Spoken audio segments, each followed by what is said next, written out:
I smiled at my wife every single morning for 2 years. Every morning, without fail. And every single one of those smiles was a lie. My name is Nathan, and from the outside, I had everything. A good job, a beautiful wife named Claire, a daughter, Lily, who was 4 years old and smelled like vanilla soap and made everything feel worth it. Or at least she used to. We lived in a house with a garden. Not large, but clean. Claire kept flowers along the front path. Yellow ones. She was particular about yellow. She said it was the color of hope. Every morning, I would come downstairs in my ironed shirt, and Claire would be at the kitchen counter making breakfast, and Lily would run at my legs and wrap her arms around my knees and say, "Daddy, Daddy, Daddy." 3 times. Always 3 times. Like a little song. And I would smile. I would pick her up, spin her, set her on the counter, smile at Claire, kiss her cheek. "Good morning," I would say. "Good morning," she would say back, handing me coffee. It looked perfect. It looked exactly like the life everyone wants. But here is what nobody saw. The moment I walked out that front door, the smile disappeared. Not slowly, not gradually, immediately, like turning off a light.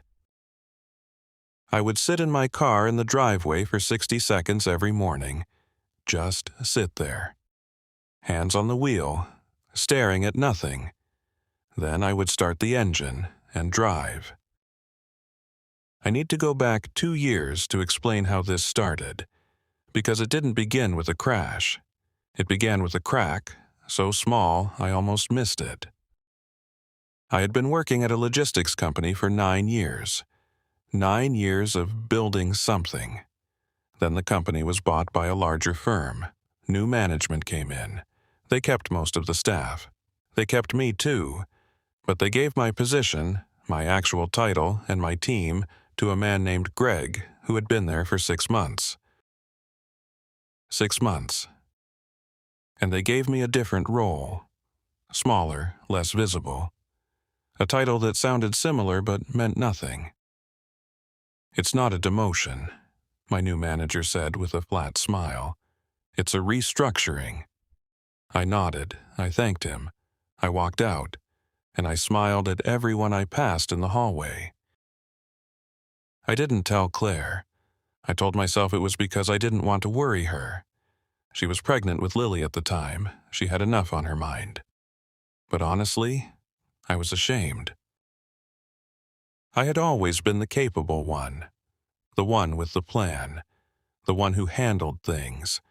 And the idea of sitting across from my wife and saying I've been pushed aside and I don't know what to do, I couldn't form the words. So instead I smiled. I came home every evening and said work was fine. Good even, making progress. Busy. All lies. Careful, quiet, loving lies. Lily was born in March, and for a few months the cracks sealed themselves. There is something about a newborn that fills every empty space. The tiredness, the wonder, the way she would fall asleep on my chest and her breathing would slow and I would feel for exactly that long like nothing in the world was wrong. But then the nights got shorter, and the days got longer again, and I went back to that smaller office and that smaller title. And Greg, my replacement, walked past my door every day with my old team behind him like a shadow I used to own. The crack came back, wider this time. By the time Lily turned 2, I had stopped feeling much at all. I don't know how to explain this to someone who hasn't experienced it.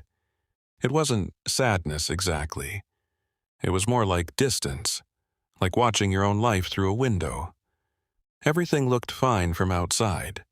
Inside, you couldn't feel the warmth. I still made breakfast on Sundays. I still took Lily to the park. I still held Claire's hand when we walked. But I wasn't there. Not really. And the smiles, the perfect, convincing, camera-ready smiles, they just kept coming. Automatic, practiced, like muscle memory. Nobody suspected a thing. It happened on a Tuesday, an ordinary Tuesday. Nothing dramatic, no big event. Lily had a cold. Claire had taken her to the doctor and I had come home early from work to help. The house was quiet. Lily was napping. Claire was at the pharmacy. I sat down on the kitchen floor. I don't know why the floor. I just didn't make it to the chair. I sat with my back against the cabinet and my knees up, and I stared at the yellow flowers Claire had brought in and put in a glass on the table. And something inside me, some wall I had been building and reinforcing for 2 years, just gave way.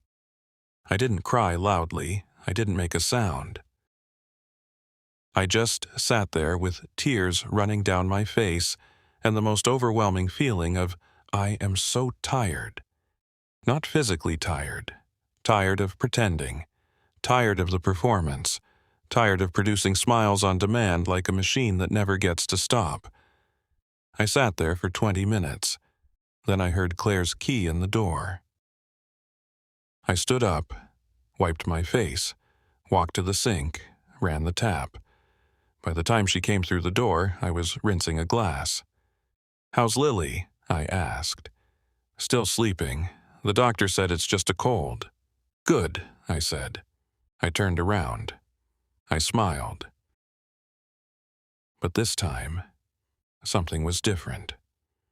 Claire looked at me, really looked.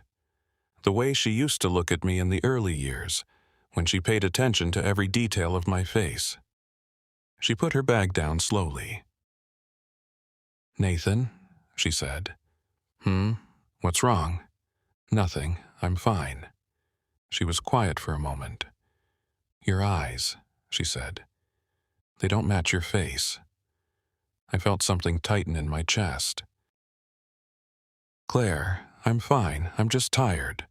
"You've been tired for 2 years," she said softly.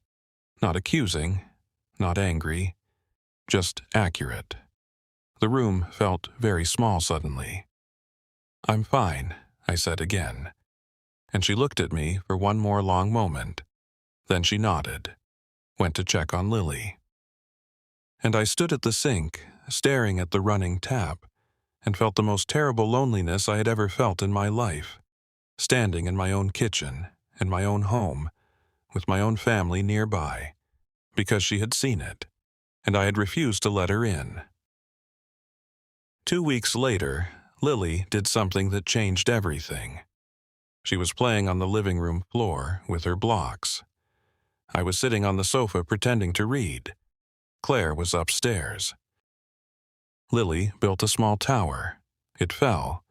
She looked at it for a second, then she looked up at me. And she did something I had never seen her do before.